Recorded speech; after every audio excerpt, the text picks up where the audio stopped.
Alors bonjour, je suis Bertrand Mandico et je vais tenter de vous guider dans les chemins sinueux de la Cinémathèque pour cette exposition dédiée au vampirisme. Der Fluch wird auf den Menschen lasten, der Fluch des Vampirs Nosferatu.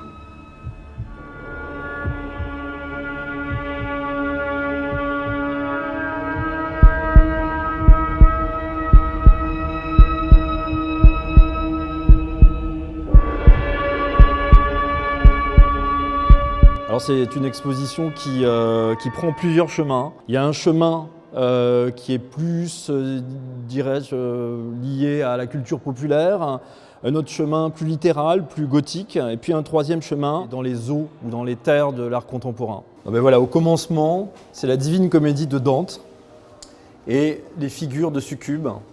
Voilà, moi que je trouve très très inspirantes. Ces femmes ailées, couvertes de serpents, nues. Ça commence là, les vampires, ça commence avec la Divine Comédie et Dante et ses visions d'enfer.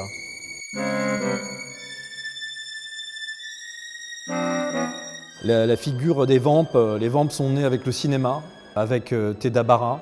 Et pour moi, la figure du vampire, elle est vraiment féminine, quoi. J'aime les vampires au féminin. Elle me touche plus que les hommes vampires dans les films, que je trouve toujours un peu rébarbatifs.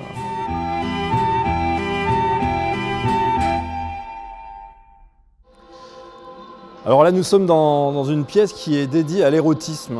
Et le vampirisme est lié, très fortement lié à l'érotisme. Pendant très longtemps, les films de vampires ont été un prétexte pour explorer, j'allais dire, tous les reliefs possibles de l'érotisme. Voir des hommes entre eux en train de se mordre, se battre, se lécher, sucer leur cou. Des femmes entre elles en train de faire la même chose. Des groupes humains en train de faire la même chose. Enfin voilà, le prétexte du vampirisme a été l'occasion d'ouvrir les portes de l'érotisme dans le cinéma populaire. Who says vampires are no laughing matter? They certainly are.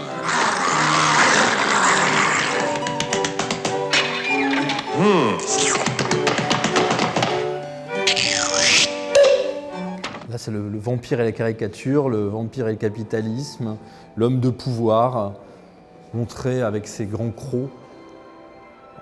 On voit les bouches père et fils, Thatcher, tous des vampires. C'est la figure de l'homme de pouvoir, de l'homme âgé qui manipule dans l'ombre, et des ultra-capitalistes en train de saigner le peuple et de boire son sang. I was born by the Black Sea, under the shadow of the Carpathian Mountains.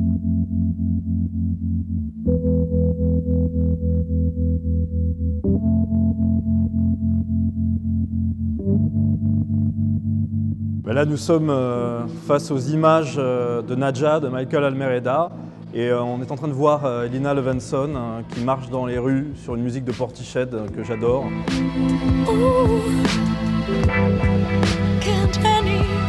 C'est un film qui est inédit en France. Le malheur du film, ça a été The Addiction d'Abel Ferrara, qui est sorti à la même période, en noir et blanc, une histoire de vampire également, New York aussi. Et Ferrara étant plus connu, les distributeurs français n'ont pas jugé bon de sortir Nadja en France. Et c'est un film qui me touche aussi particulièrement parce que il y a Elina Levenson, qui est une actrice que j'aime beaucoup, avec qui je travaille beaucoup également. Et elle-même, étant d'origine roumaine des Carpates, je trouve qu'il y a une véritable cohérence par rapport à sa présence dans le film. Alors cette salle aussi est très cohérente parce qu'elle est liée à New York, à l'avant-garde, aux années 90. Il y a également une toile de Basquiat que je trouve admirable. En même temps, Elina a également joué dans le Basquiat de Schnabel où elle faisait sa galeriste.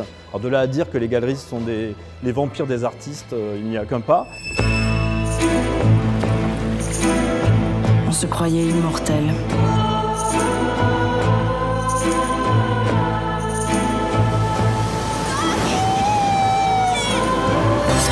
C'était comme une hallucination prémonitoire.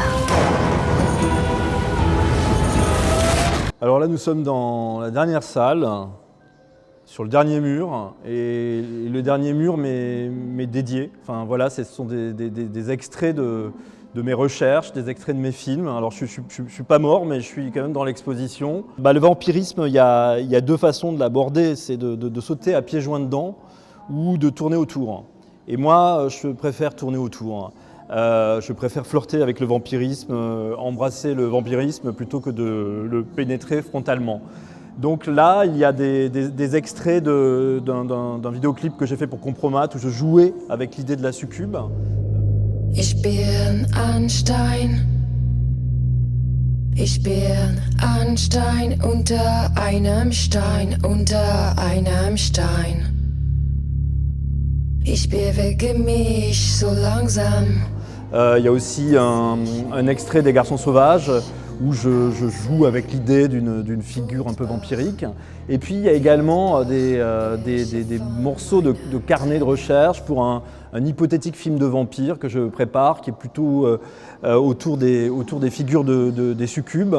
Il y a également des collages numériques que je fais pour préparer ce film, et puis des restes aussi de films plus anciens. Niemand hört es